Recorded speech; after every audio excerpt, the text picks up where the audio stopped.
पूरा ही नहीं नहीं लिख पूरा नहीं इसमें भी वो बात आती है कि जो हाँ। आप भूल रहे हो, जो आपको याद नहीं होता वो लिखो आप। जो आपको याद है वो तो आपको याद ही है कि आप कॉन्फिडेंट हो कि ये तो हाँ मेरे को याद है। एक थॉट है कि if you have to be motivated for doing anything, you should not be doing that thing, क्योंकि मोटिवेशन के लिए कोई एक्सटर्नल सोर्स नहीं होना चाहिए, अंदर से मोटिवेशन आना चाहिए। एक तो स्टिकी नोट्स में रखता था, अपने वॉल के आगे चिपका देता था, जैसे कोई भी रिएक्शन है उसका टेम्परेचर, प्रेशर, कैटलिस्ट, एनीथिंग जो मेरे को याद नहीं हो रहा है इनऑर्गेनिक में, तो धीरे धीरे वो मेरे को याद हो जाता था, सबकॉन्शियस माइंड में बैठे रहते थे कि अच्छा हाँ ये तो मेरे सामने, तो एक ही तरीका था।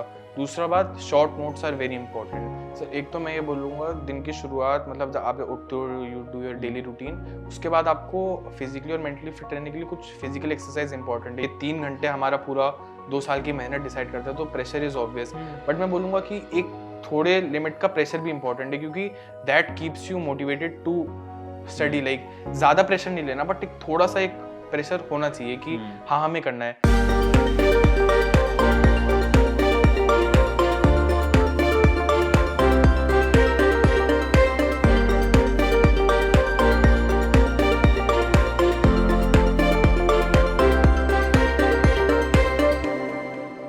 हाय एवरीवन, वेलकम टू कामाइल TV toppers and initiative by Unacademy. मेरा नाम है Pranav and I am an educator of biology on Unacademy. काफ़ी बार आपसे यहाँ मुलाकात होती रहती है। आज इसी सिलसिले को आगे बढ़ाते हुए हमारे साथ यहाँ पर NEET UG all India rank 21 Prakhar Agarwal हमारे साथ हैं with score of 711 out of 720। So आइए बात करते हैं, सीखते हैं, जानते हैं कि ऐसा क्या करें कि जिंदगी जो नीट की प्रिपरेशन एकदम सॉर्टेड हो जाए। ठीक है, so most welcome Prakhar to city of Jyoti. It's great to have you here. So मैं हमेशा एक ही सवाल के साथ शुरू करता हूँ कि how is this feeling, such an amazing score, top most medical college, how is this feeling? Amazing feeling, मतलब once in a lifetime feeling जो होती है ना, कि ये फीलिंग बार बार नहीं आती। जिस दिन रिजल्ट आता है उस दिन से, जब आप रिजल्ट चेक करते हो, सबके कॉल्स आने शुरू होते हैं, फिर you get to know you are going to the India's, not only India, Asia's best medical college AIIMS Delhi, तो वो अलग ही फीलिंग होती है। बिल्कुल बिल्कुल। तो यार अपने थोड़ा सा बैकग्राउंड के बारे में बताओ, कहाँ से हो, स्कूलिंग कहाँ से हुई वगैरह। सर मैं बॉर्न तो जयपुर में हुआ था, बट मैं मथुरा में रह रहा हूँ since childhood, and both my parents are doctors. Okay. हाँ, और मैं मेरी स्कूलिंग मथुरा से हुई, बीच में मैं 3 साल के लिए बोर्डिंग स्कूल भी गया था, Scindia school Gwalior. That is okay, great. तो इस प्रिपरेशन जर्नी में तो तुम्हारे क्योंकि पेरेंट्स भी डॉक्टर हैं, तो इसको चूज़ करने के, इस फील्ड को चूज़ करने के पीछे पेरेंट्स ने कहा था कि तुम्हारा मोटिवेशन था? What is the reason? Sir नहीं, पेरेंट्स ने कहा तो नहीं था, बट ऑब्वियसली सिंस चाइल्डहुड मैं उनको देखता आ रहा हूँ, the impact they create on society वो करते हैं। मेरा बचपन से मैं डिफरेंट कैरियर में जाने का मन था। कभी बचपन में फुटबॉलर बनना है, कभी क्रिकेटर बनना है, but at the end 10th के एंड में आते आते फिर डिसाइड हो गया था कि मेडिकल में जाना है। मतलब क्या मतलब मोटिवेशन क्या था इस डिसीजन के पीछे? मोटिवेशन ये था कि बायोलॉजी एक तो पसंद थी वैसे ही पढ़ने, प्लस पेरेंट्स को दिखता रहा था, तो वो काफ़ी मोटिवेशन था कि जब मैं देखता था कि वो पेशेंट्स को ट्रीट कर रहे हैं, तो वो तो वैसा माहौल देख के अपने आप ही इंस्पायरिंग। बिल्कुल बिल्कुल बिल्कुल, ठीक है। तो हम बात करते हैं इस 2 साल की जर्नी के बारे में, और 2 साल की जर्नी में हम हर उस पेन पॉइंट को पकड़ेंगे जहाँ पर एक एस्पिरेंट प्रॉब्लम फेस करता है। हम सब्जेक्ट वाइज ही बात को स्टार्ट करते हैं ना। तो फेवरेट सब्जेक्ट क्या रहा तुम्हारा? केमिस्ट्री। केमिस्ट्री फेवरेट था? अच्छा, ये बड़ा इंटरेस्टिंग, मैं पहली बार सुन रहा हूँ केमिस्ट्री एज सच फेवरेट। क्या रीजन था? केमिस्ट्री मतलब इसमें वास्ट वैरायटी ऑफ टॉपिक्स होते हैं, जैसे कि बायो में ज़्यादातर ऐसा होता है, थोड़ा रटने का होता है, फिजिक्स में थोड़े न्यूमेरिकल्स आते हो, इसमें everything is evenly distributed. Like रटने की भी चीज़ें हैं, कंसेप्चुअल भी ऑर्गेनिक में, रिएक्शंस हैं, समझने की भी काफ़ी चीज़ें, तो दैट वाज द रीजन। ठीक है, तो हम केमिस्ट्री पे एक बार इलाबोरेटली बताओ, उसको हम स्प्लिट करते हैं। स्टार्ट करते हैं ऑर्गेनिक केमिस्ट्री के साथ। What should be the right approach? Be very है ना डिटेल इलाबोरेट तरीके से, what an aspirant needs to do with this subject? Organic chemistry में सबसे पहले तो सर एनसीईआरटी बहुत इंपॉर्टेंट है। हमें एनसीईआरटी थॉरोली होनी चाहिए, सारे रिएक्शंस, उसका temperature, pressure, every small detail we need to know, अगर हमें इस एग्जाम में, नीट एग्जाम में एस करना है। एनसीईआरटी एक बार आपकी हो गई अच्छे से थॉरोली, फिर आपको क्वेश्चन प्रैक्टिस करनी है अपने मॉड्यूल से, या फिर जहाँ से भी आपका क्वेश्चन का सोर्स है, डिफरेंट रेफरेंस बुक्स, आपको सॉल्व करना है क्वेश्चंस। एंड एक बार जब आप क्वेश्चन सॉल्व कर रहे हैं, तो आपको ऐसा नहीं कि एनसीईआरटी के रिएक्शंस में ही लाइक रहना है, आपको बाहर के भी रिएक्शन देखने हैं, क्योंकि ऑर्गेनिक केमिस्ट्री का वो पार्ट है जिसमें नीट में कभी बाहर से क्वेश्चंस आ सकते हैं। जैसे inorganic chemistry I would say केवल हमारी एनसीईआरटी से ही क्वेश्चंस आते हैं, but in organic chemistry you can get questions from outside the NCERT. So आपको जो प्रीवियस ईयर में देखिए जो रिएक्शंस बाहर से आए हैं एनसीईआरटी के, उनको भी आपको एक बार पता होने चाहिए। Okay. तो that is the right approach, मतलब कि NCERT you should be thorough with each and every reaction, the catalyst, temperature, pressure, everything. और अगर एक बार आपकी एनसीईआरटी क्लियर हो गई, आपने अच्छे से क्वेश्चंस प्रैक्टिस कर लिए, उसके बाद आप आउट ऑफ द एनसीईआरटी भी ऑर्गेनिक केमिस्ट्री को अप्रोच कीजिए।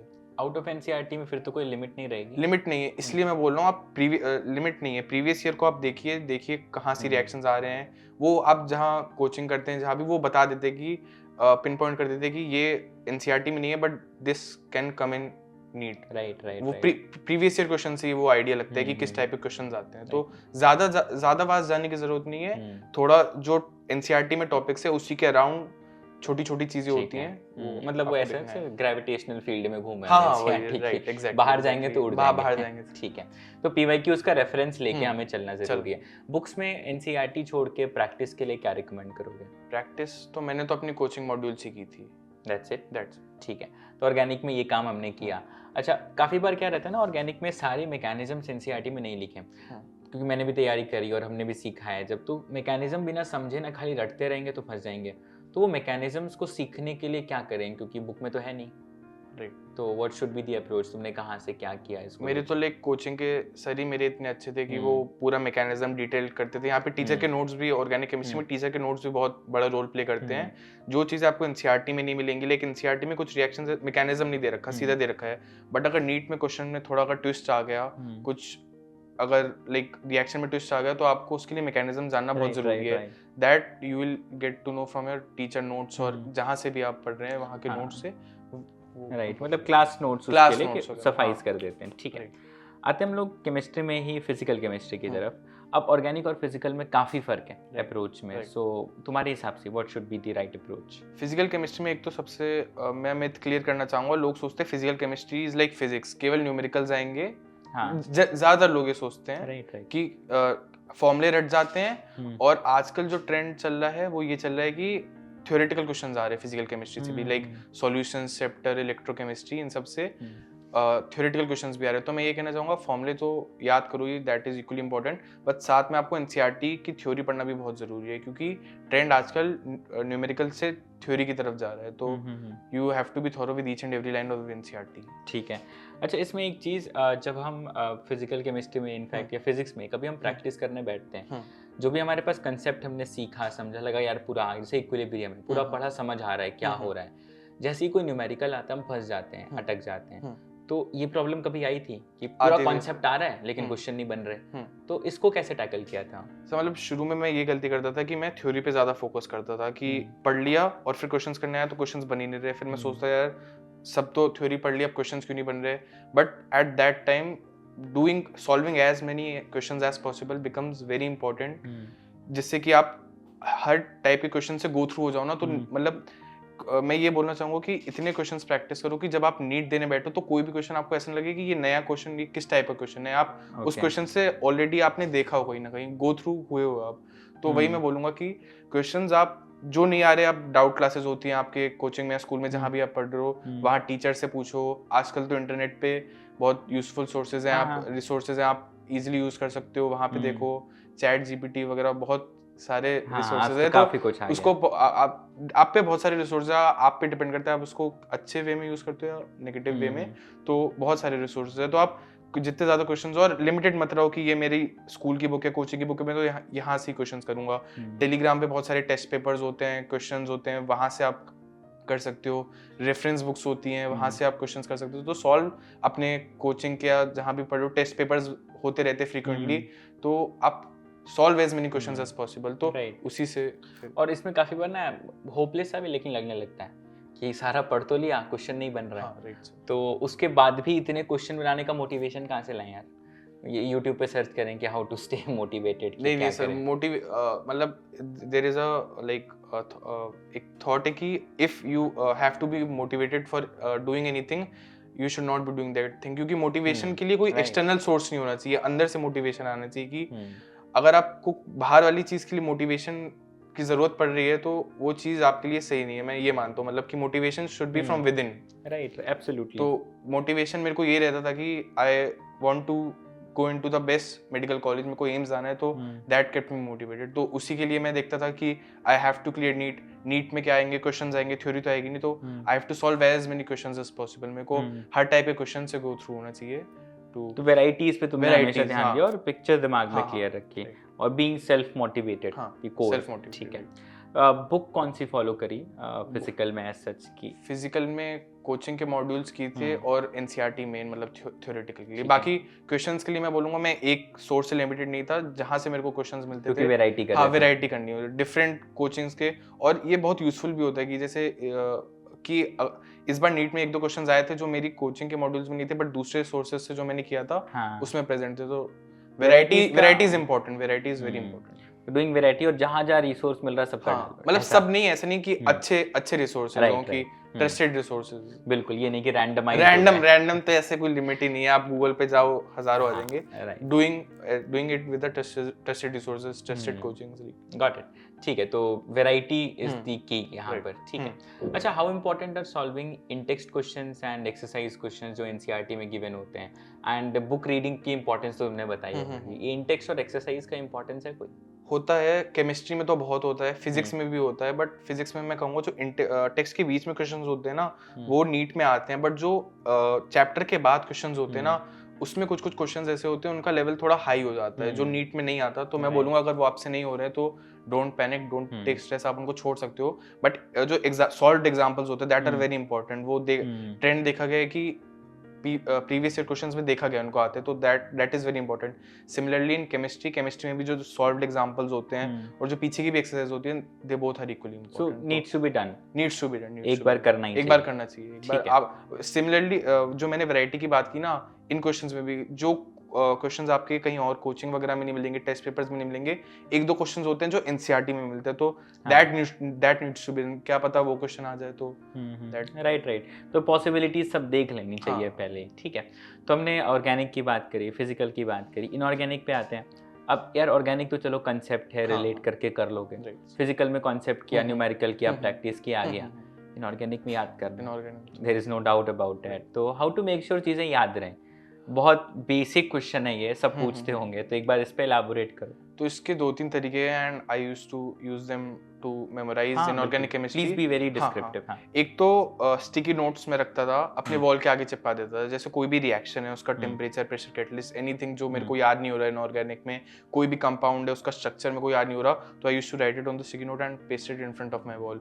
तो जब भी मैं पढ़ने बैठता था, नजर जाती थी उस पे, तो धीरे धीरे वो मेरे को याद हो जाता था, सबकॉन्शियस माइंड में बैठे रहते थे कि अच्छा हाँ ये तो मेरे सामने. तो एक ये तरीका था. दूसरा बात, short notes are very important. Like या तो आप हैंडमेड अपने बनाओ खुद, या फिर आपके कोचिंग में मिलते हो या जहाँ भी मिलते हो, short notes are very important. जब भी आप, जैसे कि आपका पढ़ने का मन नहीं हो रहा, आप फ्री बैठे हो, तो उन शॉर्ट नोट्स को खोल सकते हो आप, क्योंकि वहाँ पे सब कुछ बहुत छोटे फॉर्म में मतलब बहुत कंसाइज फॉर्म में दिया होता है, and important things are given, like जो बार बार एग्जाम से पूछी जाती है, तो आई यूज्ड टू रीड देम. और जो उसमें मिसिंग होता था, मैं क्या करता था, सारी चीज उसमें नहीं दी जाती, तो मैं क्या करता था, एनसीईआरटी लेता था, और जो भी चीज उसमें नहीं होती थी मैं एनसीईआरटी से उसमें लिख लेता था. तो मेरे पे दोनों जगह से आता था, एक तो जो ऑलरेडी बुक में लिखा है, शॉर्ट नोट्स वाली उसमें लिखा है, प्लस जो मैंने खुद से लिखा है, तो उसको मैं बार बार पढ़ता रहता था जब भी फ्री होता था, जब भी ऐसे कहीं ट्रैवल कर रहा होता तो थोड़ा बहुत कभी देख लिया, तो उससे बार बार देख के तो पेजेस पलटना, वो भी पेजेस पलटना. हाँ ठीक है. पहले दिन से तो याद नहीं होता? नहीं, पहले दिन से कुछ नहीं याद होगा, पहले 10 दिन में भी मुश्किल है. बट फ्रीक्वेंटली अगर आप देखते जाओगे, आपने स्टिकी नोट्स कर रखे हैं, शॉर्ट नोट्स पढ़, तो ग्रेजुअली इट विल. वो वही वाली बात है ना, किसी चीज को रोज देख रहे हो, वो तुमको ना चाहते हुए भी याद हो जाएंगी. राइट. तो जो चीजें भूल रहे हैं उसको लिख करके सामने चिपका ले, है ना. अब इसमें कोई ये नहीं कि कोई अगर पूरा भूल रहा है तो पूरा ही नहीं पूरा नहीं. इसमें भी वो बात आती है कि जो आप भूल रहे हो, जो आपको याद नहीं होता, वो लिखो आप. जो आपको याद है वो तो आपको याद ही है, कि आप कॉन्फिडेंट हो कि ये तो हाँ मेरे को याद है. अब आप अपना नाम कभी नहीं भूल सकते फॉर एग्जाम्पल, तो उसको कहीं लिखने की क्या जरूरत. अब बट जो चीज आपको याद नहीं हो रही, जो आप बार बार भूल रहे हो, जो इंपॉर्टेंट है, जो आपने देखा है और नहीं याद हो रही, तो that needs to be written. Right. ठीक है. तो जो भूल रहे हैं वो सब फॉलो कर लें. और इनऑर्गेनिक में एनसीईआरटी रीडिंग तो है ही इंपॉर्टेंट, है ना. करीब कितनी बार पढ़ी होगी एनसीईआरटी? ऐसा सवाल मुझे कमेंट्स में काफी बार बहुत दिखता है. इनऑर्गेनिक ना 10-15 टाइम्स तो एनसीईआरटी थोरोली पढ़ी है, प्लस उसके अलावा शॉर्ट नोट्स भी कई बार पढ़े हैं, स्टिकी नोट्स अपने जो लगाए थे जिस पे रिएक्शंस वगैरह जो याद नहीं होते फ्रीक्वेंटली आज, वो सब भी बहुत बार पढ़े। तो ओवरऑल मतलब इतनी बार पढ़ा कि मतलब कि भूलने की कुछ स्कोप ही नहीं बचा। ठीक है, तो फिर इसका आंसर वही कि करते रहो, जब तक ना हो करते रहो। हाँ, जरूरी नहीं कि आप 10-15 टाइम्स ही पढ़ो, आपकी जितनी कैपेबिलिटी है आप अगर आपको 5-6 बार में अच्छे से याद हो रहा है तो आप उतनी बार पढ़ो, but the main motive is, main goal is कि आपको एक एक चीज याद होनी चाहिए। अगर आप कोई भी क्वेश्चन एनसीईआरटी से आ रहा है तो ऐसा ना हो कि वो आपको आए ना, वो आपको जरूर आना चाहिए। उसमें कोई जैसे कि इनऑर्गेनिक केमिस्ट्री में एक ग्राफ मतलब ऑर्डर्स भी होते हैं, increasing order of size, metallic character वगैरह सब, तो जनरली तो एक फिक्स्ड ऑर्डर होता है, बट कहीं कहीं एनोमलीज भी आ जाती हैं, कोई कहीं होता है तो एक्सेप्शंस आ जाते हैं, तो उनको लिखना बहुत जरूरी है कि वो कई बार पूछे भी जाते हैं। तो लिख के रखें, सामने चिपका लें, multiple times revision, multiple times, जो चीज आपको नहीं याद होगी। हाँ, अच्छा, अब चलो पूरे साल केमिस्ट्री पढ़ ली, बढ़िया से तैयार कर ली, क्लास लिखा, नोट्स लिखते थे क्लास पे? नोट्स लिखता था क्लास में। ठीक है, तो नोट्स किया, एनसीईआरटी की, सब रेडी हुआ, लास्ट के 2 महीने पे आ चुके हैं, अब हमें सब कुछ रिवाइज करना है, तो इसको रिवीजन में भी शॉर्ट नोट्स और वही? हाँ, वही ठीक। शॉर्ट नोट्स इसलिए मैंने पहले एनसीईआरटी से लिख दिया था कि एंड मोमेंट पे मेरा कुछ छूट ना जाए। मैंने शॉर्ट नोट्स अपना रिवाइज करता रहता था जब भी टाइम मिलता था, क्योंकि एंड मोमेंट पे एनसीईआरटी पढ़ना बहुत मुश्किल हो जाता है और बहुत ऐसा पैनिक भी हो सकती हो कि आपके लास्ट से 1-2 महीने बचे और आपने एनसीईआरटी उठाई, अरे इतना बड़ा चैप्टर ये मैं अब कैसे पढ़ पाऊंगा, तो that can create a situation of stress. एक घंटा तो हम यही सोचते हैं इसको पढ़े कैसे उसको, इसलिए मैंने शॉर्ट नोट्स अपने तैयार रखे थे कि एंड मोमेंट पे ये मेरे बहुत काम आने वाले हैं। और दूसरा, मैं एनसीईआरटी के भी वो चैप्टर्स पढ़ता था जो मेरे को याद नहीं होते थे, जैसे एक 12th में चैप्टर आता है D&F लॉग, वो बहुत मेरे को दिक्कत देता था हमेशा, तो उसकी मैंने एनसीईआरटी जरूर पढ़ी थी लास्ट के महीने पे कि ये मेरे को याद नहीं रहता तो ये मैं पढ़ूंगा। तो इसलिए जो आपको मतलब जो चैप्टर्स आपको परेशान करते हैं वो आप एक बार जरूर पढ़ सकते हो, बट सारे चैप्टर्स पढ़ना is not physically possible, not mentally possible last के 1-2 महीने में, तो वो सब आप अपने शॉर्ट नोट से ही निपटाओ। ठीक है, अच्छा, हम इस फेज की बात कर रहे थे, तो इसमें एक और पॉइंट मैं ऐड करता हूँ, केमिस्ट्री की बात हमारी हुई, हम आते हैं अगर टाइम मैनेजमेंट को लेकर के, एक हम टाइम टेबल सेटिंग की बात करते हैं, काफ़ी लोग इसमें इसी इंटरव्यूज में सजेस्ट करके गए हैं गोल टेबल्स को लेकर के। सो कैसे अपने दिन को प्रोडक्टिव बनाया जाए पूरे प्रिपरेशन टाइम फ्रेम में? सर, एक तो मैं ये बोलूँगा, दिन की शुरुआत मतलब जब आप उठते हो, you do your daily routine, उसके बाद आपको फिजिकली और मेंटली फिट रहने के लिए कुछ फिजिकल एक्सरसाइज इंपॉर्टेंट है। You can like run, you can play any sport, ज़्यादा नहीं, 30-45 मिनट्स के लिए मेडिटेशन कर सकते हो, जैसे मैं योगा वगैरह थोड़ा सा करता था।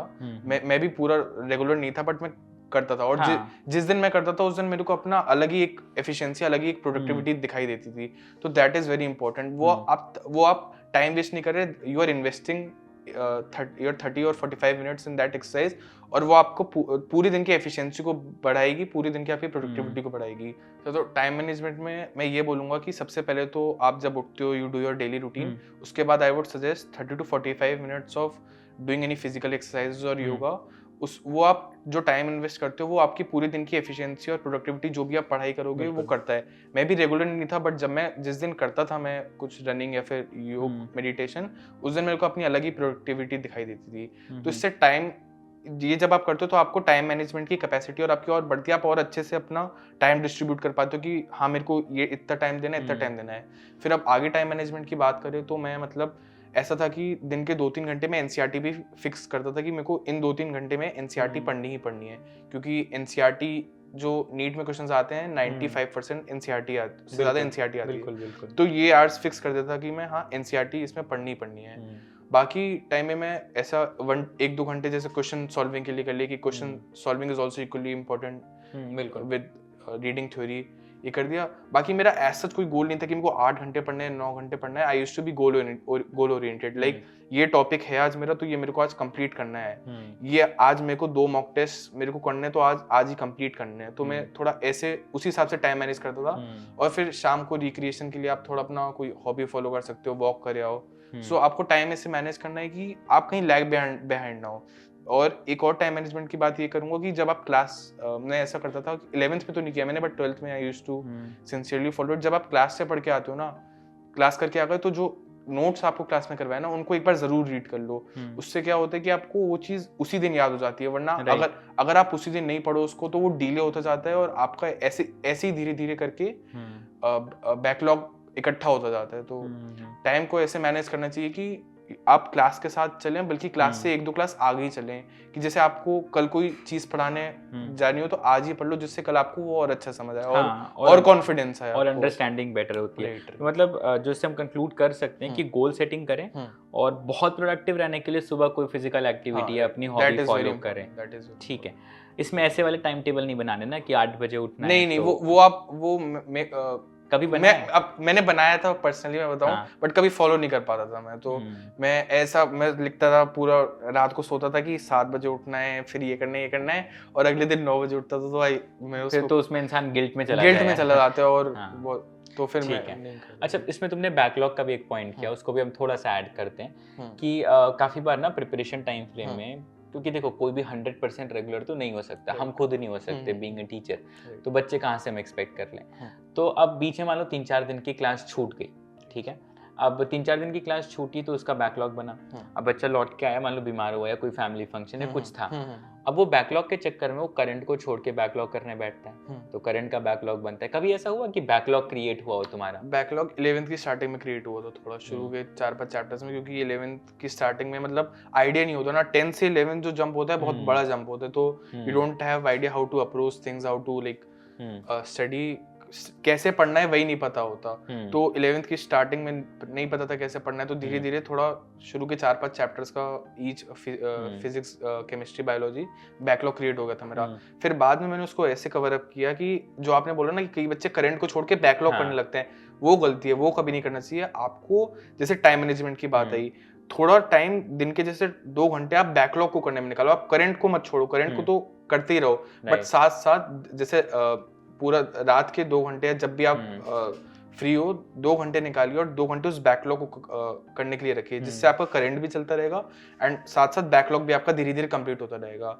कभी भी एक चीज को मत प्रायोरिटाइज कीजिए कि करंट कर रहा हूँ, बैकलॉग छोड़ा हूँ, या फिर करंट को रोक ही दिया, बैकलॉग करने लगे, इससे करंट वाला भी बैकलॉग बन जाएगा। तो you have to do it simultaneously. उस टाइप से अपना टाइम मैनेज कीजिए कि जैसे कि आप मान लीजिए 6 घंटे सेल्फ स्टडी कर रहे हैं, फॉर एग्जांपल करंट कर रहे हैं, तो 4 घंटे करंट को निकालिए और 2 घंटे उस बैकलॉग को करिए, जिससे कि एक बार आप बैकलॉग खत्म हो गया तो यू कैन कंटिन्यू। और बैकलॉग को छोड़ना भी नहीं चाहिए, बाद में कभी नहीं छोड़ना चाहिए, वो बहुत पैनिक देता है आगे, बहुत प्रॉब्लम। राइट। अच्छा, पैनिक की बात है तो इसमें हम टाइम मैनेजमेंट की बात कर ही रहे थे यार। पूरी प्रिपरेशन टाइम फ्रेम में प्रेशर बहुत भयंकर रहता है, होता है, ना चाहते हुए भी आता है ना। हम इंटरनली अपने ऊपर ही प्रेशर बना लेते हैं कि यार हमने, मतलब पेरेंट्स इतना सोचते हैं, टीचर्स इतना मेहनत करें, हम इतना मेहनत करें, नहीं हुआ तो क्या, ऐसा आता है थॉट प्रोसेस काफ़ी बार। और काफ़ी बार अगर अनफॉर्चुनेटली काफ़ी बार फैमिली से ही, मम्मी पापा से ही बहुत प्रेशर हो जाता है, या पड़ोसियों से या दोस्तों से प्रेशर हो जाता है। इसको कैसे मैनेज करना चाहिए और इससे मेंटल हेल्थ कैसे एक बैलेंस लेकर के चलें? प्रेशर सबकी लाइफ में आता है, और ये जो हम एग्ज़ाम देते हैं, ये 3 घंटे हमारा पूरा 2 साल की मेहनत डिसाइड करता है, तो प्रेशर इज ऑब्वियस। बट मैं बोलूँगा कि एक थोड़े लिमिट का प्रेशर भी इंपॉर्टेंट है, क्योंकि that keeps you motivated to study. Like ज़्यादा प्रेशर नहीं लेना, बट एक थोड़ा सा एक प्रेशर होना चाहिए कि हाँ हमें करना है। ज़्यादा प्रेशर कभी नहीं लेना चाहिए। अगर किसी को प्रेशर आ रहा है तो you should talk with your family members, your friends, your teachers की मेरे को ये प्रॉब्लम हो रही है, मैं इससे कैसे ओवरकम करूँ। और मेंटल हेल्थ को स्टेबल रखना बहुत इंपॉर्टेंट है। अगर आप मेंटल हेल्थ स्टेबल नहीं रखो तो आप भले ही दिन के 10 घंटे पढ़ लो, that is not gonna do anything. Right, कुछ नहीं होने वाला। तो मेंटल हेल्थ को स्टेबल रखना बहुत जरूरी है। अगेन, मेंटल हेल्थ को आप अपनी स्टेबल रखने के लिए आप you can do yoga, meditation in the morning.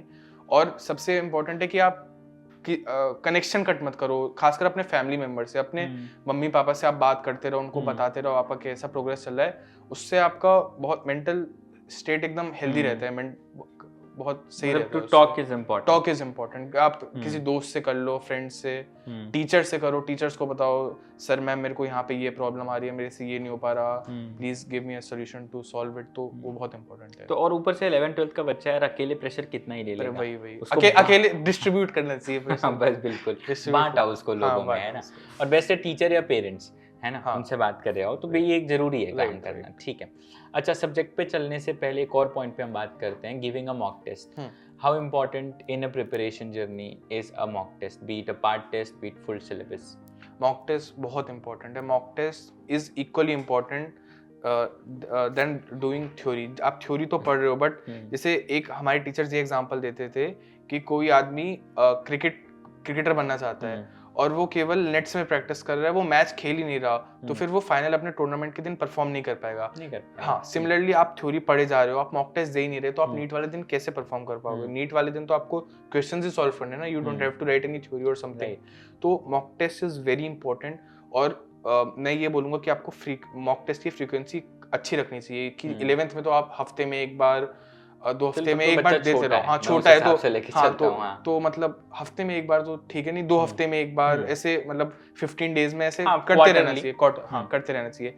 But और 12th में फ्रीक्वेंसी थोड़ी बढ़ा देनी चाहिए हफ्ते में, मतलब 12th की स्टार्टिंग में भी नहीं, 12th के आधा 12th हो गया तो फिर पार्ट सिलेबस तो जैसे होते रहते हैं 10-15 डेज में, बट जब 12th में एकदम आपके 4-5 महीने होते हैं तब फ्रीक्वेंसी बढ़ा देनी चाहिए। तब आपको जैसे हफ्ते में 1-2 तो टेस्ट देने चाहिए, और लास्ट के 1-2 महीने में तो एकदम आपका मॉक टेस्ट ही सॉल्व कर देना है। जैसे मैं पर्सनल बताऊं अपना, तो लास्ट के 1-2 महीने में मैं रोज 1 या 2 मॉक टेस्ट देता था। रोज के 2 1-2 देता था। मेरे मॉक टेस्ट की मतलब मैं एक इंसिडेंट शेयर करना चाहूंगा। जब बोर्ड्स थे हमारे, तो जब मैं पीजी में रहता था, तो पीजी से अपने सेंटर जा रहा था, तो टैक्सी में भी मैं मॉक टेस्ट का पेपर लगा रहा था। तो मेरी मम्मी ने मुझे डांटा भी था, तुम बोर्ड देने जा रहे हो और ये क्या सॉल्व कर रहे हो? बोर्ड्स देते जाते क्योंकि शायद फिजिक्स केमिस्ट्री या बायो का बोर्ड था, तो मैं कॉन्फिडेंट था कि मैं नीट की प्रिपरेशन कर रहा हूँ, मेरी प्रिपरेशन अच्छी चल रही है, तो बोर्ड्स तो मैं मैनेज कर ही लूंगा। तो मैं कॉन्फिडेंट था, तो मैं मॉक टेस्ट लगाता जा रहा था कि ये मेरे लिए ज्यादा मेरे को मजा आता था मेरे को टेस्ट करने में, कि मैं टिक करता था, फिर बाद में चेक करता था मेरे 180 में से कितने क्वेश्चन सही हुए, तो मतलब 200 अब तो जैसे ऑप्शंस भी होते हैं, 200 में कितने क्वेश्चन सही हुए, तो इतना मॉक टेस्ट की वैल्यू होती है। उससे आपको वही, अब जैसे वैरायटी की भी पहले मैंने बात की थी, तो आप जितने ज्यादा मॉक टेस्ट देते हो उतने ज्यादा आपको वैरायटी ऑफ क्वेश्चंस मिलते हैं, उतना ज्यादा आपको कॉन्सेप्ट अच्छा होता है। एक रेट्रोगेट स्टडी बोलते हैं कि एक तो रेट्रोगेट में क्या होता है कि आप क्वेश्चन सॉल्व करते हो, जो गलत होता है तो आप उसका कंसेप्ट पढ़ते हो फिर, तो उससे आपके क्वेश्चन सॉल्विंग भी अच्छी होती है, प्लस आपकी थ्योरी भी उसके साथ होती रहती है कि जो आपको नहीं समझ आया उसको आप वापस अपने थ्योरी नोट्स वगैरह में जा रहे हो, बुक में देख रहे हो और उसको वापस पढ़ रहे हो। तो बहुत स्मार्ट अप्रोच है एक्चुअली ये। और जैसे अपन नहीं पढ़ते बायो में 2 अप्रोच है, कि एक्सप्रेस सीक्वेंस टैग्स और एक सीक्वेंस एनोटेशंस। तो एक में ब्लाइंड अप्रोच है, और एक में क्या है, जो एक्सप्रेस हो रहा है वो पढ़ रहे हैं। वरना एक ब्लाइंड अप्रोच ये रहती है कि आप थ्योरी पढ़ते जा रहे हो, आपको पता ही नहीं क्या इंपॉर्टेंट है। दूसरी अप्रोच ये बेटर रहती है कि आप क्वेश्चन सॉल्व कर रहे हो, मॉक टेस्ट वगैरह ज्यादा दे रहे हो, तो आपको पता है कि कौन से, अच्छा ये क्वेश्चन तो पिछले मॉक टेस्ट में भी आया था, इस टेस्ट में भी आया, और ये प्रीवियस ईयर में भी आया है, तो ये इंपॉर्टेंट है। तो अब मैं क्वेश्चन से थ्योरी पे गया, ना कि मैं थ्योरी से क्वेश्चन पे आया। थ्योरी से क्वेश्चन आने में बस एक ये प्रॉब्लम रहती है, आपको पता नहीं होता what theory is important, what theory is not important. But question से जब आप थ्योरी पे जाते हो तो आपको पता रहता है कि हाँ ये क्वेश्चन आया तो ये थ्योरी इंपॉर्टेंट है, तो अब मैं उसको हाईलाइट करूंगा कि ये मेरे को अब मैं भूलना नहीं चाहिए। नजरिया बदल जाता है। और उससे जो आपसे जैसे क्वेश्चन सॉल्व नहीं हो पा रहा, कोई फॉर्मूला भूल गए, तो उससे आप वापस आके पढ़ सकते हो। तो that is a very good approach. Right, so giving a mock test and analysing them analysis is very important and pinpointed revision. Right, ठीक है। अच्छा यार, मॉक टेस्ट दे रहे हैं तो इसमें एक प्रॉब्लम भी है, लेकिन काफी बच्चे ना जब स्कोर में डिप आता है तो बोलते हैं यार अब मॉक में डिप आया, सबसे आसान तरीका चिल होने का, अब मौके नहीं देंगे। तो जब डिप्स आता है स्कोर में, तुम्हारे साथ भी आया होगा, अप्स भी रहे होंगे तो डाउन्स भी आए होंगे फॉर श्योर। तो how to manage those downs and how to stay motivated कि आगे के मॉक टेस्ट में हम देते रहें कंसिस्टेंटली? राइट, तो मैं ये बोलूंगा कि मॉक टेस्ट छोड़ना बहुत बड़ी गलती है। मॉक टेस्ट आप भले ही आपको 500 मार्क्स आ रहे, 400 मार्क्स आ रहे हैं, आप मॉक टेस्ट बिल्कुल मत छोड़िए, क्योंकि मॉक टेस्ट से क्या होता है, क्या पता कि मॉक टेस्ट में वो क्वेश्चन आयो जो आपके नीट में आने वाला हो, और आपने वो मॉक टेस्ट छोड़ दिया कि अरे अब तो मेरे पिछले पेपर में मार्क्स कम थे, आई एम नॉट कॉन्फिडेंट, मैं टेस्ट नहीं दूंगा, और क्या पता आपका वो नीट में क्वेश्चन आपका गलत हो जाए जो मॉक टेस्ट में। मैं ये बताना चाहूंगा कि जिस दिन हमारे बोर्ड के प्रैक्टिकल चल रहे थे, तो प्रैक्टिकल से आने के बाद भी मेरा मॉक टेस्ट था, तो वो भी मैंने अपने कोचिंग में नहीं छोड़ा कि मॉक टेस्ट मेरे लिए बहुत वैल्यू की चीज़ है, बहुत इंपॉर्टेंट चीज़ है। तो मॉक टेस्ट छोड़ना ही नहीं है बिल्कुल, कुछ भी हो जाए मॉक टेस्ट। अगर आपका स्कोर कम हो रहा हो तो आप टीचर से बात करो, अपने आप देखो कहाँ आप गलती कर रहे हो, एनालिसिस करो। Analysis very important after mock test. आपने मॉक टेस्ट दे दिया, आपने एनालिसिस नहीं की, तो उसका कुछ फायदा ही नहीं हुआ। हाँ, no use.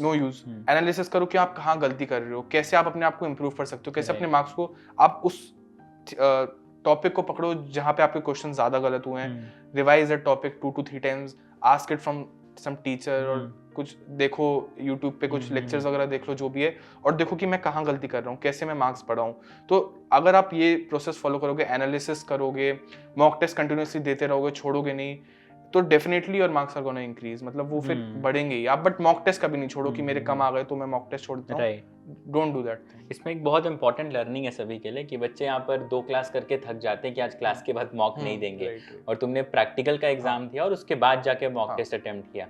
So it's pure hard work that gets you result, ठीक है। इसमें बिल्कुल भी आलसी हो गए बीच में, मतलब आलसी होते हैं सब, लेकिन जब एक करियर की बात आती है तो लगे रहना बहुत जरूरी है। Right, okay. सो हमने मॉक टेस्ट की बात करी, टाइम मैनेजमेंट की बात हुई, स्कोर डिप हुआ, इंपॉर्टेंस की बात करी, तुम्हारे प्रैक्टिकल के बाद मॉक देने की भी बात करी। यार इससे लाइफ बहुत मोनोटोनस नहीं हो जाती है?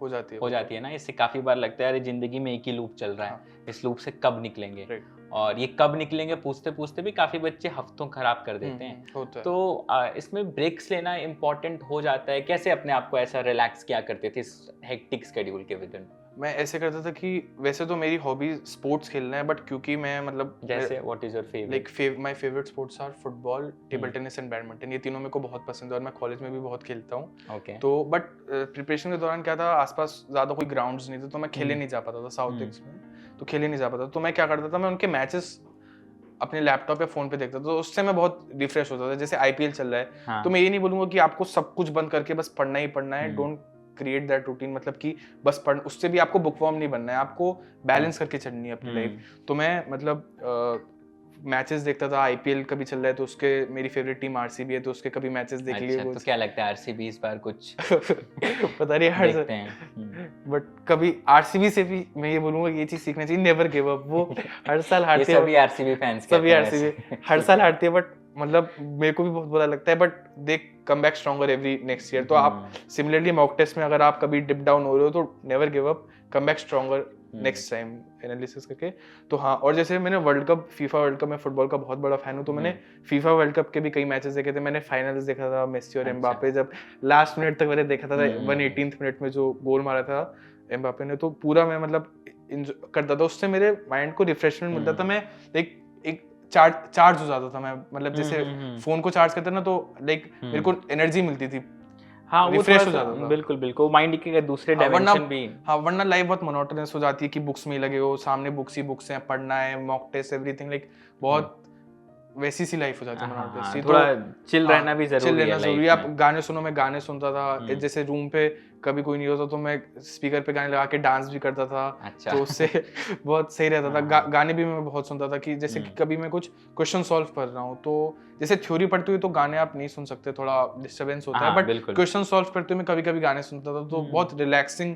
जो जिस जगह पे आप हो सकता है आप स्ट्रेस होने वाले थे कि कुछ नहीं आ रहा, तो उस समय म्यूजिक से I used to get calm down, like बहुत फर्क पड़ता है। तो बहुत इंपॉर्टेंट है कि आप म्यूजिक सुनो, मतलब डांस करो, कोई भी हॉबी है, थोड़ा बहुत अपने मैचेस वगैरह देखो, कुछ सीरियल अगर आपको पसंद है तो ज्यादा नहीं, बैलेंस वे में इट इज इम्पोर्टेंट। लाइक वो आपको रिचार्ज रखता है, वो आपको आगे आपकी प्रोडक्टिविटी बढ़ाते हैं अगेन। बिल्कुल बिल्कुल। तो 2 साइड्स ऑफ अ टॉपर है ना, एक तो खूब मेहनत कर रहा है, ऊपर से बहुत स्ट्रेस हुआ, गाना बजाओ एकदम फुल पे और नाचो, ठीक है। दोनों काम कर सकते हैं, ठीक है। अब हम सब्जेक्ट्स पे लौट के आते हैं। हमने काफी सारे डायमेंशंस पे बात करी ऑलरेडी। बायोलॉजी पे चलते हैं। तो बायोलॉजी ऐसे सब्जेक्ट, इसको स्प्लिट करते हैं हम लोग अगेन कंसेप्चुअल और रट्टा मार पार्ट में। मतलब है रट्टा मार, we need to accept it, ठीक है। तो जो याद करने का पार्ट है उसको टैकल कैसे किया जाए बायो में? सिमिलरली जैसे मैंने आपको बताया था कि sticky notes and short notes, they both are very important. अगर आपको कोई चीज बोलते रहते हो, जैसे 12th क्लास में इकोलॉजी आती है जिसमें डिफरेंट अमेज़न रेन फॉरेस्ट में कितनी फिशेज हैं, कितने बर्ड्स हैं, ये 14% से 6%। हाँ, ये सब बहुत डेटा होता है, बहुत डेटा होता है। वो उसको आपको एक जगह पे कंसाइज करना है अपने शॉर्ट नोट्स में, या फिर जो मेरे को याद नहीं होता था कि यार ये डेटा मैं भूलता जा रहा हूँ कि इधर कितनी स्पीशीज हैं, कितना परसेंटेज फॉरेस्ट एरिया जो भी है, मैं उनको स्टिकी नोट्स पे लिखता था और आगे चिपका लेता था। अगेन शॉर्ट नोट्स जो मैं बनाता था उसको मैं जब भी टाइम मिलता था मैं पढ़ता रहता था, और उसके लिए थोड़ा एक टाइम फिक्स रहता था कि यार ये थोड़ा रटने वाला पार्ट है, इसको ऐसा नहीं कि आपने एक बार पढ़ लिया तो आपको समझ आ गया, याद हो गया। There is nothing conceptual in it, all you have to do is cram. तो मैं उसको, there is only one way कि आप उसको पढ़ते रहो, इतना पढ़ो कि वो आपको याद हो जाए, आप उसको भूलो ना। तो again these are the ways. Sticky notes काफी बार गिविंग अप का आता है ना, यार ये क्या है, इतने मैमल हैं, इतने एम्फीबियन, इतनी चींटी है, इतने ऑर्किड है, हम क्या करें, ऐसा मन में आता है काफी बार। तो ऐसे तुम्हारे साथ भी हुआ होगा, तो इसको कैसे, इससे आगे कैसे बढ़े, what is the next step? देखो, if you don't remember these things, अगर आप नहीं याद करोगे तो क्वेश्चंस तो आएंगी मॉक टेस्ट में, अब मॉक टेस्ट में ये तो बोलेंगे नहीं तुम्हें याद नहीं हो रहा तो हम ये क्वेश्चन नहीं देते, वो तो क्वेश्चंस आएंगे राइट। और अगर आप याद नहीं करोगे तो आपके मार्क्स कम होंगे। अब आपने एक डेटा याद नहीं किया, उससे आपके 4 मार्क्स चले गए। तो वही मेरे लिए उसी से मैं मोटिवेट होता था कि यार ये मेरे को जरूर याद होनी चाहिए, और ऐसा नहीं कि इसको आपको समझने की जरूरत है, केवल याद करने की जरूरत है। मैं तो बोलूंगा ये बहुत अच्छे, बहुत स्कोरिंग चैप्टर्स होते हैं बिल्कुल। कि आपको बस याद करना है। आप इसमें कोई वो ट्विस्ट तो कर नहीं सकते ना। कि जैसे फिजिक्स में क्वेश्चन को ट्विस्ट कर सकते हैं, फिजिकल केमिस्ट्री में क्वेश्चन को ट्विस्ट कर सकते हैं, इधर क्या ट्विस्ट करेंगे? These are the facts which you have to remember. तो ये बहुत स्कोरिंग चैप्टर्स होते हैं, बच्चे इनको जनरली समझते नहीं, उनको लगता है कि यार याद करना है चीटियां और चीट्स में क्या याद करूं, but these are very scoring chapters, you just have to remember the facts. आपको सीधा डायरेक्ट क्वेश्चन मिलता है, कुछ ट्विस्ट नहीं होता, डायरेक्ट क्वेश्चन सीधा एनसीईआरटी की लाइन छपी रहती है, you have to just tick, 4 marks आपके फ्री में मिल गए। तो this was like this kept me. तो अप्रोच की बात है, शुरू में आएगा गिव अप करने जरूर आता है कि इतना सारा डेटा, आप एक बार के लिए पैनिक भी हो सकते हो, अरे इतना डेटा कैसे याद रहेगा। मैं भी मतलब मैं लिटरली अपने पेरेंट्स को कॉल करके पूछा था, वो भी डॉक्टर्स हैं, तो मैं उनसे पूछता आपने कैसे याद किया था अपने टाइम पे ये सब। तो वो बोलते थे बेटा तुम करते रहो और क्वेश्चंस करते रहो, जरूर हो जाएगा। तो क्वेश्चंस की भी यही वैल्यू होती है कि आपको केवल थ्योरी करते करते आपको जनरली नहीं याद होता, बट अगर आप क्वेश्चंस के थ्रू उस चीज को करोगे, आपने क्वेश्चन कर लिया तो उसके थ्रू जरूर आपके वो दिमाग में बैठ जाएगा। और जो अगर आपका बाई चांस गलत भी हो गया तो that is very also equally important कि आप ये मत सोचो कि गलत हो गया, उससे आप सीख लो कि ये मेरा गलत हुआ तो आगे मैं इसको सही करूं। और वो आपको हमेशा याद रहेगा कि अगर अगली बार आएगा तो आपको याद रहेगा अरे ये ऑप्शन नहीं है, ये मैंने पिछली बार किया था, ये मेरा गलत हो गया, this is the right option, B is not the right option, C is the right option. तो question solving is also equally important in remembering these facts. Like आप थ्योरी पढ़ो, sticky notes, short notes, NCERT, everything जो आप करते हो वो करो, but question solving is also equally important. आप ये मत सोचो कि बस थ्योरी हो गई, क्वेश्चंस क्या करने, इसमें क्वेश्चंस भी करो, क्वेश्चंस के थ्रू ज्यादा अच्छा याद रहता है। राइट। और इंसान गलती भी एक लिमिट में करता है, लिमिट में मान लो करता है, एक बार किया, एक बार दो बार की, लेकिन तीसरी बार वो सही कर लेगा। कुछ बच्चे 5 बार भी करते हैं, लेकिन हम एक्सपेक्ट कर रहे हैं 6th बार तो सही कर ही लोगे, कोई दिक्कत नहीं। तो doing mistakes is again very important, solving and लगे रहना आरसीबी से सीख के, है ना। ठीक है, तो ये हमने रट्टा मार की बात करी। अच्छा, कंसेप्चुअल और उस पे भी चलते हैं। How important is NCERT reading, ये तो मैं नहीं पूछूंगा, एवरीवन नोज टुडे। ठीक है, बायो में revision theory versus practice, how would you ऐसा वेट कैसे करोगे? इफ आई स्प्लिट अप 100% को स्प्लिट करूं तो like practice in sense of questions, yeah, practice versus reading NCERT multiple like, times. in my opinion both are equally important. Like bio में but थोड़ा ऐसा 60-40 होता है कि 60% theory, 40% practicals, 40% sorry practice. Practice को मैं इसलिए इंपॉर्टेंस दे रहा हूँ, जनरली बच्चे बायो में थ्योरी को ज्यादा इंपॉर्टेंस देते हैं, बट अगेन मैं प्रैक्टिस को, क्वेश्चन सॉल्विंग को इसलिए इंपॉर्टेंस दे रहा हूँ क्योंकि क्वेश्चन सॉल्विंग के थ्रू आपको थ्योरी ज्यादा होगी, वो थ्योरी पढ़ने का ही एक अलग तरीका है। That is not anything different. Questions में कुछ अलग चीज नहीं आएगी, वही थ्योरी चीज है, वो क्वेश्चंस फॉर्म में, तो आपको और ज्यादा अच्छे से याद होगी। तो आई वुड गिव इट 60-40 की 60% टाइम आप थ्योरी पढ़ो, जो भी आप पढ़ रहे हो हाईलाइट करो, सब अच्छे से याद करो, short notes, everything you do. 40 या मे बी 30% टाइम आप क्वेश्चन सॉल्विंग में करो। जो आप क्वेश्चन सॉल्व करोगे ना, वो आप थ्योरी को ही स्ट्रॉन्ग कर रहे हो, you are not doing anything different. आप जो थ्योरी आपने पढ़ी ना, उसी का आप टेस्ट ले रहे हो कि जो मैंने पढ़ा वो मेरे को कितना याद हुआ।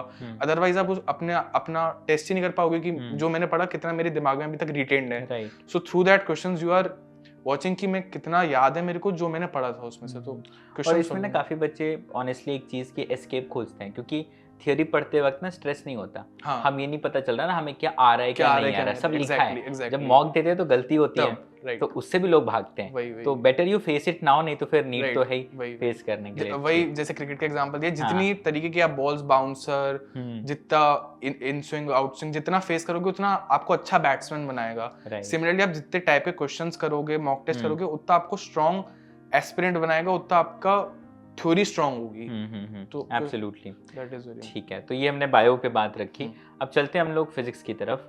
एक नीट एस्पिरेंट की दुखती रग भी होती है कि पेपर को थोड़ा ही टाइम बचा है, काफी लोग इसमें पैनिक मोड में भी घूम रहे होंगे और फिजिक्स में सॉल्यूशन खोज रहे होंगे। तो मुझे बहुत डिटेल में बताओ 2 साल की जर्नी क्या रही फिजिक्स में, कौन से बुक्स फॉलो करें, कैसे प्रैक्टिस किया, लास्ट के महीनों में क्या करें। ओवर टू यू, एकदम in very detail. Physics is equally important like other subjects. तो फिजिक्स में आपकी अप्रोच ये रहनी चाहिए कि आप क्लास में टीचर की बातों पे बहुत ज़्यादा ध्यान दें और फिजिक्स में ऐसा नहीं कि आपको फॉर्मूला रटना है, you have to know how that formula is derived. उस फॉर्मूले के पीछे का डेरिवेशन आपको पता होनी चाहिए, क्योंकि मॉक टेस्ट में और नीट में कई बार ऐसे क्वेश्चन आ जाते हैं कि सीधे फॉर्मूला पता होने से काम नहीं चलता, there is a twist, so you have to know the derivation of that formula. तो फिजिक्स में मैं ये अप्रोच रखता था कि जैसे कोई भी चैप्टर, जैसे कल मैं फॉर एग्जांपल जैसे कल इलेक्ट्रोस्टैटिक शुरू होने वाला है, कल 12th का पहला चैप्टर, तो आज मैं उसको यूट्यूब से या फिर अपनी बुक से उसको पहले ही पढ़ लेता था, जिससे कि कल मैं जाऊं तो मैं ऐसे ब्लैंक ना रहूं कि अरे यार ये क्या चल रहा है, मेरे को कुछ समझ नहीं आ रहा। मेरे साथ ऐसा होता था कि अगर मैं कोई चीज़ पहली बार पढ़ता था क्लास में तो मेरे को थोड़ा कम समझ आती थी, मैं थोड़ा स्ट्रेस करता था कि यार ये मेरे को समझ नहीं आ रहा, मेरे ऊपर से जाता था। तो इसलिए मोस्ट ऑफ द ट्वेल्थ मैंने ऐसा किया था, और 11th भी, कि जो भी मेरे को पढ़ाया जाने वाला होता था ना क्लास में, उसको मैं 1-2 दिन पहले ही यूट्यूब से या फिर अपने मॉड्यूल से, अपने एनसीईआरटी से पढ़ लेता था, जिससे कि when I sit in class I am not blank, मेरे को पता है कि क्या चीज़ है, क्या आने वाला है कंसेप्ट। तो मैं ये अप्रोच रखता था, पहले से ही पढ़ लिया मैंने, अब अगले दिन क्लास में मैं टीचर को अच्छे से सुनता था, जो वो लिखवाते थे नोट्स वगैरह मैं अच्छे से नोट करता था, डेरिवेशन में समझता था। और फिजिक्स में आप ऐसा मत करना कि आपको डाउट आ रहा है, आप पूछ नहीं रहे कि बहुत सिली डाउट है, बाकी बच्चे क्या कहेंगे। एक ही मैं कहूँगा, आपको जितने डाउट्स आ रहे हैं आप डाउट्स पूछो। मैं बहुत डाउट्स पूछा था, मैं लिटरली दिन की जैसे हमारे क्लास से पहले डाउट क्लास होती थी 1 घंटे की, तो मैं उस जो 1 घंटा था उसके अलावा भी डाउट्स पूछा टीचर से, क्योंकि आप जितने ज्यादा डाउट्स पूछते हो उतने ज्यादा आपके कंसेप्ट्स क्लियर होते हैं, उतना आपके कंसेप्ट्स ब्रश्ड अप होते हैं। एक मिनट, सॉरी टू इंटरप्ट, इसमें काफी लोग ना उसमें हेजिटेट भी करते हैं बहुत कि यार दुनिया मेरे बारे में क्या सोचेगी, टीचर मेरे बारे में क्या सोचेगा, तो ये वाली चीज पे भी कुछ ऐड करो। हाँ, मैं ये बोलना चाहूंगा कि आप क्लास में कोई डाउट पूछो, बाकी बच्चे आप पे हंसे, तो क्या फर्क पड़ा उससे? वो बाकी बच्चे आपका एग्जाम नहीं लिखने आएंगे, आपको अपना एग्जाम खुद ही लिखना है। तो आज मैं वही कहना चाहूंगा कि जो बच्चे मेरे पे आज हंसते थे अगर मैं कभी कोई सिली डाउट पूछता था, तो आज वो एम्स में नहीं पढ़ रहे हैं। तो आपको अपना खुद देख के चलना है कि मेरे लिए क्या इंपॉर्टेंट है, आपको अपने आप को प्रायोरिटाइज करना है इस नीट प्रिपरेशन के दौरान, ना कि दूसरों को। आपको ये नहीं सोचना कि ये मेरे पे हंसेगा, ये मेरे बारे में क्या सोचेगा।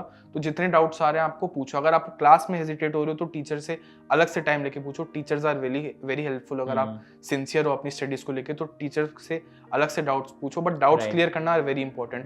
अगर आपने डाउट्स क्लियर नहीं किए तो it is gonna be difficult, बहुत डिफिकल्ट होने वाला है। तो हाँ, तो टीचर का मैं सुनता, फिजिक्स बात चली थी तो मैं सुनता था, जो नोट्स वो करते थे अच्छे से लिखता था, डाउट्स पूछता था मैं उनसे, फिर आने के बाद मैं रिवाइज करता था। जैसे मैंने आपको बताया कि revision is very important after class, notes का revision, otherwise you tend to forget things, it is basic human nature, you tend to forget, so I used to revise them.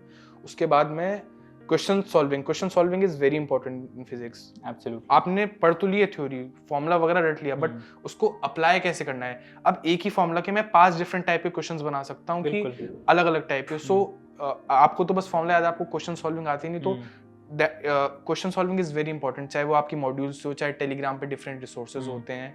Unlimited वो गलत बात है, इंपॉर्टेंट रिसोर्सेज। जैसे previous year papers में बढ़ा लूं, जैसे किसी पे हार्ड कॉपी नहीं है तो टेलीग्राम पे वो प्रीवियस ईयर पेपर की सॉफ्ट कॉपी मिल जाएगी। तो उस रिसोर्सेज की मैं बात कर रहा हूँ, इंपॉर्टेंट रिसोर्सेज।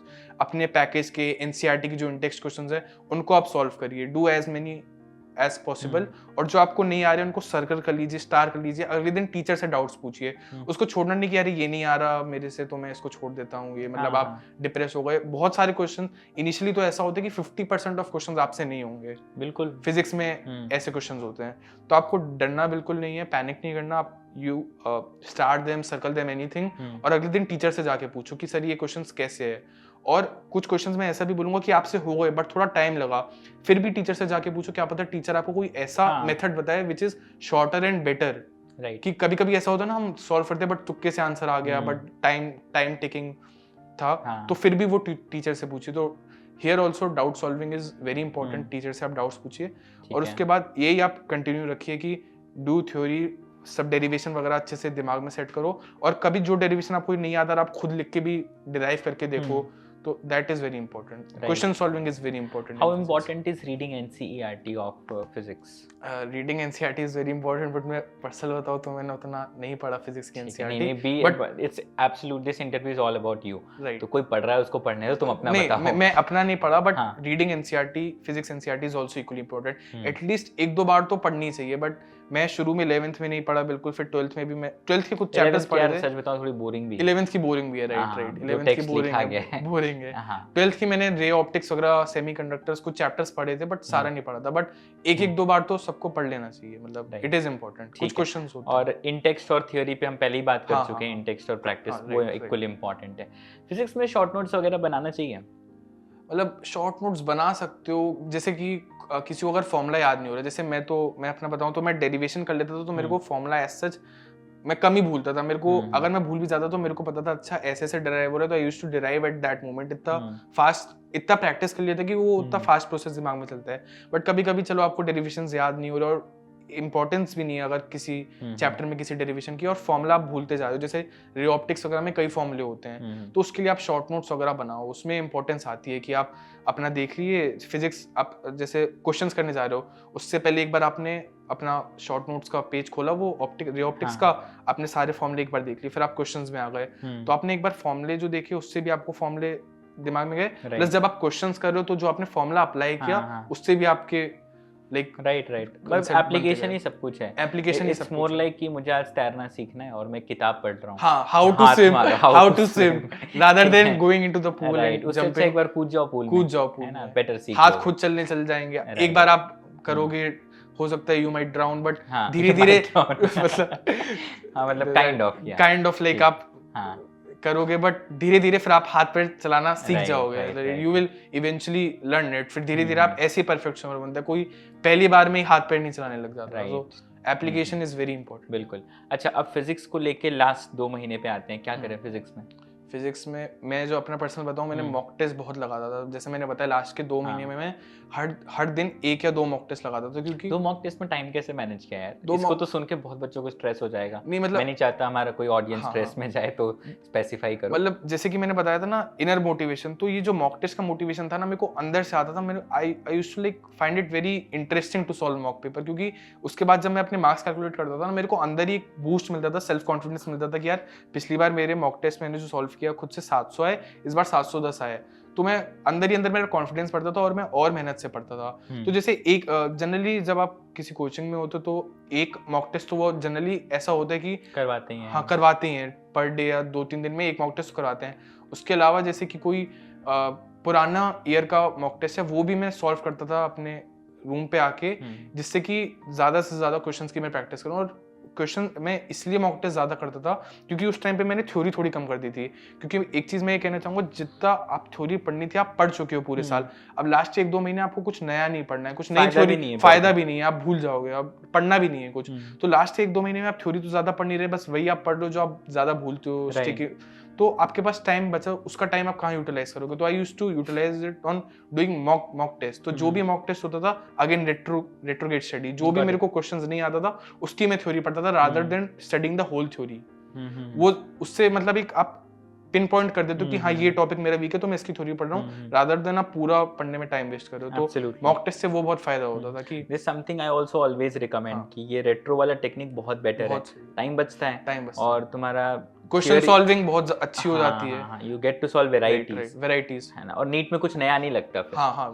मतलब राइट। और प्लस टाइम मैनेजमेंट भी आता है पेपर में करना कि मैं कितना, वो आप एक्सपीरियंस होते हो कि जैसे मान लो आपने ज्यादा मॉक टेस्ट नहीं दिए, 5-10 मॉक टेस्ट दिए, तो आप नीट वाले दिन पैनिक कर जाओगे कि यार मैं कहाँ से शुरू करूँ, किसको कितना टाइम देना है। तो मैंने इतना मॉक टेस्ट दे दिया था कि मेरा फिक्स हो गया था ऑलमोस्ट, की रेंज बन गई थी कि 25-30 मिनट में मेरे को बायो खत्म करनी है। 25-30 में हो जाती थी, इतना स्पीड, इतने मॉक टेस्ट दिए थे मैंने। अच्छा, ये चीज पे प्लीज एलाबोरेट करो, बिकॉज मैं ना क्लासेस में काफी बार ऐसा कहता हूँ यार, बच्चे कभी, मेरे भी काफी स्टूडेंट्स करते रहे, 25-30 मिनट में हो जाती है बायो। क्या डे 1 से होती है? नहीं, डे 1 से बिल्कुल। डे 1 से कितना टाइम लगता है? डे 1 से तो काफी 40-45 मिनट्स टाइम लगता है। बायो जैसे जिसमें कुछ है ही नहीं, ज्यादा सिंगल लाइन क्वेश्चन होते हैं, उनमें भी टाइम कुछ तो है, मतलब नहीं, मतलब कुछ नहीं है। मैं मतलब पर्टिकुलर टेस्ट की बात करूं, जैसे कुछ टेस्ट होते हैं ना कि जिनमें ज्यादा वन लाइनर क्वेश्चंस आते हैं। Like we can compare NEET 2020 का पेपर और नीट 2022 का पेपर। राइट। नीट 20 आपने 2020 तो कुछ नहीं था सिंगल लाइनर से, बट 2022 में एकदम ऐसे असर्शन रीजन बड़े। तो वो मैंने जो कहा था कि कुछ नहीं है, वो वन लाइनर्स के रिस्पेक्ट में कहा था कि उसमें भी पहले मेरे को टाइम लगता था 40-45 मिनट्स, बट धीरे धीरे आप इतनी प्रैक्टिस कर ले तो इतने क्वेश्चंस से आप गो थ्रू हो जाते हो कि you don't see anything new. आप जो भी आपके सामने क्वेश्चन आते हैं वो आपका पहले क्वेश्चन सॉल्व होते हैं, उसकी थ्योरी पढ़ी हुई होती है आपने।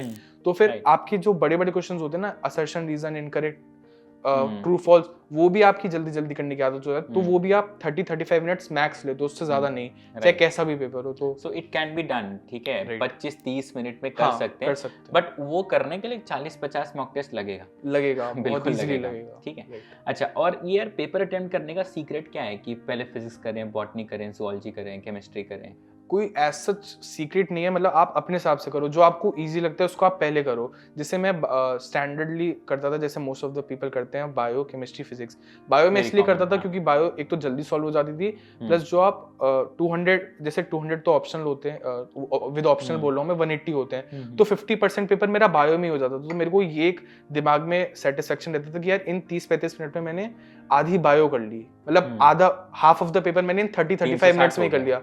360 हो गया। तो वो जो मेरे को दिमाग में रिलैक्स जो एक फीलिंग आती थी ना, उससे फिर मैं केमिस्ट्री और फिजिक्स भी ज्यादा अच्छे से कर पाता था, रादर देन अगर जो मेरे साथ होता कि अगर मैं पहले फिजिक्स करने बैठ गया, मेरे को टाइम लगता है 45 मिनट्स, 1 घंटा, जितना भी लगता है, तो और मैंने अभी 1/4 पेपर ही किया है, तो उससे फिर मेरे को ये रहता था कि अभी मेरे को 3/4 पेपर बाकी 2 घंटे में ही करना है। एक प्रेशर आ जाता था मेरे पे, तो इसलिए पहले मैं बायो प्रेफर करता था। और मेरी इतनी, मैंने मॉक टेस्ट इतने ज्यादा दिए थे, इतनी स्पीड बना ली थी कि मेरा 25-30 मिनट में हो जाता था पेपर, 30-35 मिनट्स मैक्स, उससे ज्यादा लास्ट में नहीं जाता था मेरा। विद OMR बता रहे हो? नहीं, विदाउट, ठीक है, हाँ हाँ। 30-35 मिनट्स, वो भी जिसमें ज्यादातर क्वेश्चन ऐसे असर्शन वाले रीजन होते थे, वरना वन लाइनर्स तो मैं 25 मिनट में कर लेता था बहुत आराम से। तो इतनी स्पीड बना ली थी कि इतना पेपर हो गया, फिर मैं दिमाग एकदम रिलैक्स हो गया, आधा पेपर हो गया, फिर मैं केमिस्ट्री और फिजिक्स को ज्यादा टाइम दे पाता था। तो वो मेरा टेक्निक। तो ये अच्छा अप्रोच है, और ये बहुत प्रैक्टिस है, एंड एक्चुअली अमेजिंग कि एक दिन में 2 मॉक देना बहुत बड़ी बात होती है, और फिर उसको रिव्यू करना, एनालाइज करना। मतलब मैं अपना एक रीजन बताऊं कि मेरे को इतनी अच्छी रैंक का, तो मैं, अगर कोई मेरे से बोले कि मैंने एक चीज एक्स्ट्रा ऐसी क्या की जिससे मेरे को इतनी अच्छी रैंक आई, तो वो मैं अपना मॉक टेस्ट बोलूंगा कि मैं थ्योरी कुछ ऐसे एक्स्ट्रा नहीं पढ़ता था, एनसीईआरटी वगैरह ही पढ़ता था, थोड़ा बहुत मॉड्यूल पढ़ता था, टीचर के नोट्स नॉर्मल जैसे सब पढ़ते थे, बट मैंने मॉक टेस्ट, मैं डेफिनेटली बोलूंगा, मैंने कई बच्चों से ज्यादा दिए होंगे, बहुत मॉक टेस्ट। नहीं, डेफिनेटली। तो वो मेरा एक टिप रहेगी कि मॉक टेस्ट ज्यादा दो। लास्ट के टाइम पे मैं लिटरली 2-2, मतलब मोस्ट ज्यादातर 2 ही देता था, कभी कभी जैसा टाइम नहीं होता, थ्योरी पढ़नी होती थी तो 1 दे दिया, बट लास्ट के टाइम पे मैं 2 मॉक टेस्ट तो देता ही था। ठीक है, अब आते हैं हम लोग नीट के दिन। भयंकर प्रेशर है, तो पूरा महीना हो चुका है, भयंकर प्रेशर है। उस दिन पे कैसे, सब कहते हैं यार कोई नहीं, रिलैक्स करो, a piece of paper can't decide. लाइनें बोलना बहुत आसान है, लेकिन जो बच्चा पेपर देने जा रहा है, और जो इनफैक्ट इस वीडियो को अभी देख रहा होगा, वो जो प्रेशर फील कर रहा है, वो जो पेपर के थ्रू गुजरा वही समझ सकता है। How to handle that, and how to make sure कि, कहते हैं ना प्रेशर शेप्स चैंपियंस, तो हाउ टू मेक श्योर कि champion is being shaped by the pressure. तो सबसे नीट एग्जाम की बात करें तो सबसे पहले मैं बोलूंगा कि उसके पिछले दिन मिनिमम 7 to 8 आवर्स की स्लीप बहुत इंपॉर्टेंट है। आप ऐसा नहीं कि आप पूरी रात पढ़ते जा रहे हो कि कल मेरा पेपर है तो मैं पढ़ूंगा। अभी तक आपने 2 साल पढ़ना था, तब आपको पढ़ना चाहिए था। लास्ट के दिन आप ऐसा कुछ नहीं पढ़ पाओगे। आइदर यू आर टॉपर और आप बिल्कुल ही ब्लैंक हो, तो लास्ट के दिन पे पढ़ने से कुछ नहीं होगा। अगर आप टॉपर हो तो आपने पूरा पढ़ लिया है, और आप ब्लैंक हो तो भी आपने कुछ नहीं पढ़ा है, तो लास्ट के डे पे पढ़ने से कुछ नहीं होगा। तो लास्ट के दिन इट इज इंपॉर्टेंट कि 7 to 8 आवर्स स्लीप लो। मतलब जैसे कि मैं खुद 11-12 बजे सो गया था, बट उस दिन नींद नहीं आती, ये मैंने देखा है। रात को बस सोच रहा हूँ कल क्या होगा। तो इसलिए मैं बोलूंगा कि थोड़ा आधी 1 घंटा पहले ही सो जाओ, क्योंकि उस दिन नींद आने में प्रॉब्लम होती है। ये मेरे साथ नहीं, मेरे कई दोस्तों के साथ भी हुआ है जिस दिन नींद आने में प्रॉब्लम होती है। But you have to relax. जो जितना अभी तक पढ़ा है, trust on yourself, have confidence on yourself, have faith in God. अच्छा होगा जो होगा अगले दिन। तो एडिक्वेट स्लीप इज इंपॉर्टेंट। अगले दिन आप उठो, अपना नॉर्मल डेली रूटीन करो, ब्रेकफास्ट वगैरह एडिक्वेट करो। ऐसा नहीं कि पढ़ने के चक्कर में खाने नहीं खाया, फिर हाइपोग्लाइसीमिया और एग्जाम के टाइम भूख लग रही है एग्जाम के टाइम पे खाना आ रहे दिमाग में। तो breakfast, having a good breakfast is important. फिर अपना ब्लेसिंग्स लो पेरेंट्स की, गॉड की, जिसको भी मानते हो ब्लेसिंग्स लो। और अपना जो भी थोड़ा बहुत, जैसे मैं ये नहीं बोलूंगा कि मैं उस दिन बिल्कुल ही रिलैक्स था कि अरे कुछ नहीं पढ़ना। जो मैंने एक कॉपी में 2-3 पेजेस में ऐसी चीजें करी थी which I like used to forget each and every time. कितना भी मैं पढ़ लूं, मैं भूल जाता था। याद मतलब कुछ होती है ना कॉम्प्लिकेटेड चीजें, 1-2 पेज की ज्यादा नहीं, थोड़ा बहुत होता है कि मैं भूल जाता था। और ऐसा भी नहीं कि वो इंपॉर्टेंट था, लेस इंपॉर्टेंट था, बट क्योंकि एनसीईआरटी में था तो I gave importance to it, क्या पता अगर आ जाए तो क्या, मैं रिस्क तो नहीं ले सकता ना, आई एम बिल्कुल बिल्कुल प्रिपेयरिंग फॉर द हाईएस्ट। तो फिर इसलिए मैं लास्ट के जब मैं गाड़ी से सेंटर जा रहा था, घर से सेंटर, तो मैंने बस 1-2 पन्ना वो पलटा, फिर हो गया मेरा, फिर उसके बाद मैंने बंद कर दिया। फिर सेंटर के बाहर जब आप जाते हो अगेन आप देखोगे कि लोग पागलों की तरह ऐसी किताबें पढ़ रहे हैं, ऐसे पलट रहे हैं, आप स्ट्रेस में आओगे। इट इज कुछ तो लगता है बस लेके ही चले जाए लेके अंदर ही, हाँ। तो उस टाइम पे आपको बिल्कुल दूसरों को नहीं देखना, जस्ट फोकस, आंखें बंद कर लो, अब बस रिलैक्स करो, काम डाउन हो, पेरेंट्स से बात करो, नॉर्मल बात करो, कुछ पढ़ाई के बारे में नहीं कि नीट का क्या होगा, कैजुअल बात करो, ये सोचो कि मैं नीट के बाद कहाँ घूमने चलेंगे एग्जैक्टली, क्या मैं अपनी हॉबीज को रिवाइव करूंगा, ये सब बात करो। कुछ स्ट्रेस नहीं लेना कि पेपर के बारे में, पेपर कैसा होगा, वरना स्ट्रेस लोगे तो आपका पेपर खराब होगा ही। तो बी काम, फिर पेपर देने जाओ अंदर, अच्छे से जाओ, फिर ड्रेसिंग भी एकदम नॉर्मल रखो, टी शर्ट शॉर्ट्स चप्पल पहन के जाओ, कुछ शूज तो अलाउड भी नहीं होते, खैर बाकी नहीं आजकल तो यूट्यूब पे ऐसे वीडियो चलते हैं कि कैसे सच के जाए नीट देने के लिए एकदम कंफर्टेबल जाओ, ढीली टी शर्ट पहनो, शॉर्ट्स पहनो, चप्पल में जाओ, रिलैक्स जाओ, पेपर में बैठो, बस काम रहो, और जैसी पेपर आए, जो 2 साल की मेहनत है उस पर भरोसा रख के पेपर दो, बहुत अच्छा पेपर जाएगा। अच्छा, बीच पेपर अटेम्प्ट करते वक्त मान लो ऐसा हुआ कि पहले 5 क्वेश्चन ही ऐसे आ गए जो बहुत टफ है, हाँ, काफी बार एग्जामिनर ऐसा है ना, साइकोलॉजिकल गेम खेलते हैं कि पहले 5 टफ फिर आसान, वो वाला प्रेशर मैनेजमेंट मॉक से ही वापस मॉक से ही, वो आपने मॉक में अगर सॉल्व किया होगा तो इतने सारे आपने मॉक दिए हैं, तो कुछ मॉक ऐसे भी होंगे जिसमें शुरू में, तो आपकी वो तभी आदत बन गई होगी कि अभी मैं उन पे उतना टाइम वेस्ट ना करूं, मैं आगे जितना मेरे को आता है वो करूं। फिर जब मेरा बाद में पेपर हो गया, मैंने जितना आता था उसकी OMR भर ली, फिर जो वो 5-6 क्वेश्चन जो मेरे से बिल्कुल नहीं हो पाए, मैं उन पे आऊं, और वो भी ऐसे क्वेश्चन नहीं होंगे कि मेरे को बिल्कुल नहीं आते होंगे। Elimination is a very good method, I would say. Elimination से कई क्वेश्चन ऐसे होते हैं जो आपने कभी बहुत कम पढ़ा होता है, वो एलिमिनेशन से वो क्वेश्चंस भी हो जाते हैं। तो एलिमिनेशन मेथड से फिर आप, या फिर जो भी थोड़ा कुछ क्वेश्चंस में रिस्क फैक्टर भी लेना होता है कि 60-40 होता है कि 60% है, बट उसमें आपको फिर कॉन्सिक्वेंस के लिए भी तैयार रहना होता है कि सही हुआ तो था और गलत हुआ तो both sides. Right, no doubt, वो भी रहता है। तो ठीक है, तो मेरे हिसाब से हमने सभी एस्पेक्ट्स पर बात करी। कुछ ऐड करना चाहोगे इस पे जो तुम्हें ऐसा लगता है हमसे बातचीत में मिस हो गया हो? मुझे तो लगता है हमने हर एस्पेक्ट को कवर किया है। ठीक है, तो now let's move to the end of this interview. ठीक है, काफ़ी इलाबोरेट चर्चा, मुझे लगता है aspirants are going to love this conversation. Last 10 पे चलते हैं, और ये एक बहुत अल्टीमेट राउंड है ना, काफ़ी डीप राउंड भी हो जाता है, काफ़ी सारे टॉपर सोच में पड़ जाते हैं। This is called as the CTWT rapid fire, जिसमें फटाफट कुछ सवाल तुम्हारे सामने होंगे, उसके जवाब तुम्हें 10 सेकंड के अंदर अंदर देने। ठीक है, so let's begin with the, है ना, last round of the CTWT, the rapid fire.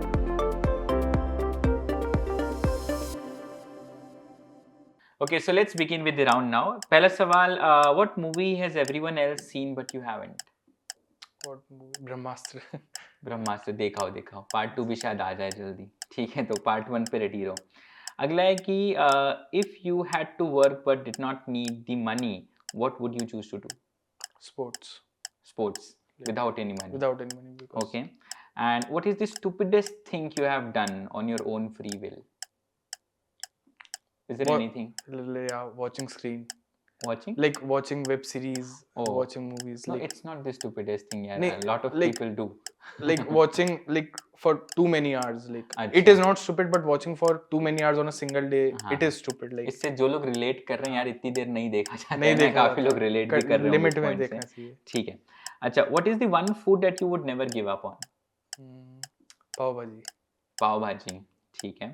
And what job would you be absolutely horrible at? I would be horrible at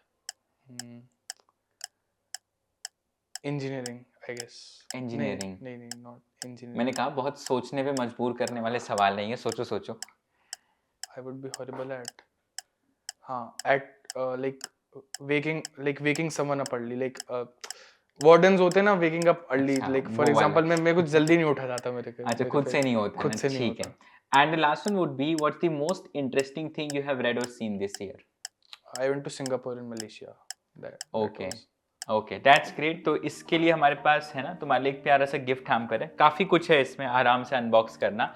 and many congratulations once again for such an amazing score and best wishes from our end. ठीक है, this brings us to the end of this interview. मगर यहाँ पर एक परंपरा है tiger topper की कि क्योंकि ये इंटरव्यू का सिलसिला चलता रहता है, आई होप तुमने भी इसके पहले कोई इंटरव्यूज वगैरह देखे थे? हाँ, तो है ना, हमारे इंटरव्यूज काफ़ी सारे बच्चे देख रहे होते हैं और आज हमारे सामने इंटरव्यूज में भी आ रहा है। मैं चाहता हूँ आप भी जो देख रहे हो अभी कल को यहाँ हो, ठीक है? ऐसे ही आपका कोई दोस्त हो जिसको टैग करना चाहो, जिसकी स्टोरी हम सब तक पहुँचा पाएँ, एनीवन?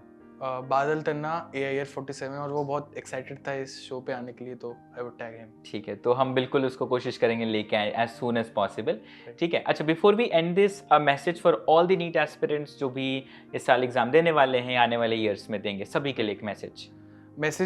मेरा मैसेज यही रहेगा कि नेवर गिव अप। चाहे आपके टेस्ट में, मॉक टेस्ट में कितना भी मार्क्स गिरे, कुछ भी आपको थ्योरी समझ नहीं आ रही, क्वेश्चन सॉल्व नहीं हो रहे, बट नेवर गिव अप। वो एटीट्यूड रखना अपने लाइफ में, not only for this NEET exam but life में बहुत ज़रूरी है। Never give up attitude. कुछ भी हो, I will overcome this situation. मैं इससे, मेरे पे ये क्वेश्चन नहीं हो रहा तो मैं इसके बारे में पढ़ूंगा, आई विल सॉल्व दिस, और मैं I will never give up. वो एटीट्यूड बहुत रखना जरूरी है, तो that would be my advice So to NEET. on that beautiful note, on never giving up, thank you so much for being here and it was such a lovely conversation.